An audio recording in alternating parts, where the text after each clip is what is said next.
episode of No Reservations, and he actually commented on it. He said the Haitian community after the earthquake didn't want people coming in taking pictures with their children and themselves, because they thought, insofar as I let these people come and take a picture with me, and you see me with the flies in my face, and you know I look terrible, and I'm all I'm disheveled and so on, that you're going to use that image to try and get aid and bring back aid, and thousands and thousands and thousands and thousands of good Samaritans came for a picture. And what did they do with that picture? They threw it up on their Facebook page, and they were like, "Oh, I was in Africa, I was in Haiti. Look at all these poor, impoverished, black people. I gave them a bottle of water. I brought some bread. I gave a dude $5. And now all my friends are like, oh, you're just so great. Look, you're helping out those poor brown people, right? It's false charity, right? And all of my whole YouTube channel has been constructed essentially, and all the presentations and all the videos I've done, I've spent a lot of time selecting the text. It's in no sense arbitrary. Paulo Freire says this is an act of false charity, right? It's completely fallacious, and what you're really doing is grandstanding, and you're wanting the accolades from your peers, and your actions with those who are destitute and who are impoverished and who are villains is only informed by self-indulgence, right? It's very sort of self-indulgence, personal egoism. Number 7, religion is sin, and this is 181.3. 181.3. Okay, 181, and then there's a 1, 2, 3 underneath that. Religion is sin of transgression against God, as the only kind of transgression. The only thing that there is wrong is transgression against God. As the sole cause of suffering in general, with a universal cure for it, there are only sins against God. Men shall not judge acts done against men, nor demand a reckoning, except in the name of God. Ditto, all commands love. Everything is associated with God and done to men for God's sake. A higher prudence lies in this, a very narrow life, and with the Eskimos is endurable only by the most peaceable and cautious disposition. Jewish Christian dogma turns against sin in favor of the sinner. Basically, all this is saying is that my interaction with human beings, right? My interaction with human beings, I can't do anything other than impose and account for the failings and the shortcomings and the sin inherent, hence the fall, of everyone. My actions with human beings are already and always going to be informed by this sense of an appeal to a transgression, not transgressions against men, but transgressions against God. Why? This person obviously might transgress against me. If you're a bad guy and you try to harm my family member, then I can't interact with you in terms of your attempt to transgress me, your attempt to harm me and my family, because I have nothing but love for you. It's your transgression against God that's important, right? No, don't you see that you ought to believe, because if you don't believe, then blah, blah, blah, blah, blah, blah. Right? And this is the whole system of proselytization, which becomes very, very problematic. I've done video series in my theories section on sort of the logic that's used in order to proselytize. But the logic is very dangerous, because what inherently ends up happening is that I fail to see that you are a free individual and you freely chose to harm someone that I love, and I'm going to turn the other cheek and allow you to continue to harm me, right? Because there really can't be a transgression against man. The only transgression that accounts is a transgression against God. Well, that just doesn't make sense. That doesn't make sense. It just doesn't make sense, right? If you try to harm me and my family, you better make sure you kill me. Because if I'm alive, I'm going to use all my resources and every power I got to get back at you. That's the way it is. It's brutish, but it's survival of the fittest, right? Which will be my new video coming up soon for my philosophy of hip-hop. A lot of you want to know, but I'm going to get back to that. I'm going to tidy up some of this stuff, and then I'm going to do some hip-hop stuff, then I'm going to come back to Nietzsche, and then I'm going to go off and do some other stuff. Alright. So hopefully that makes sense. So transgression to A-N-S-G A-G. Right? You can only transgress against God, right? Transgression can't be man to man, human being to human being. because I have to love everybody, right? This again ties into love, right? I have to love everybody, so you can't truly, if you believe, properly speaking, truly transgress against me because I gotta forgive you and I have to love you, despite whatever horrendous things that you're trying to do to me. The only real transgression is against the law of God, and that's a problem, right?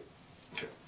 And then lastly, well, second to last, two more points. Number 8, the association of value with an appropriate, that is, conforming to the moral imperative, disposition rather than the association of value through one's action. This is note 182, last sentence, first paragraph, connected. Okay, so it's a pretty complex thing here. 182, no, 182, first sentence of first paragraph. Okay, last sentence of first paragraph. Okay, so here's what it says.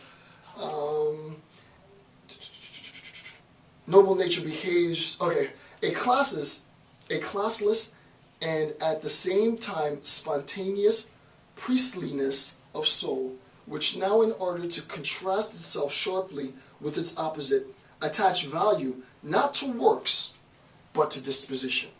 And basically that's the key.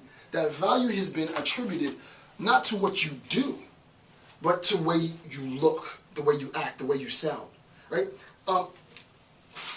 For me, I can't speak for everybody else, I have to attach value of an individual and the worthiness of my attention from that individual based on work, right? It's easy to say that I'm an educator, I care and I'm passionate about education, and I can put on the disposition of an educator, get the little pipe with the little bend in it, the Sherlock Holmes pipe, get the elbow patches with the leather, walk around in all uptight and say, don't you see, I look like an educator, I have the title. Or what I can do is put videos up faster than you can watch them.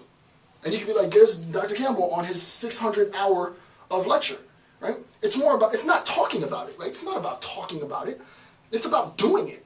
Because when you do it, it's impossible to deny the fact that it's being done, right? There's no question about my dedication to this because you see me day after day after day after day after day doing it. How can you devalue that? How can you possibly devalue that, right? The very attempt to devalue the act, the work, means that it must be threatening.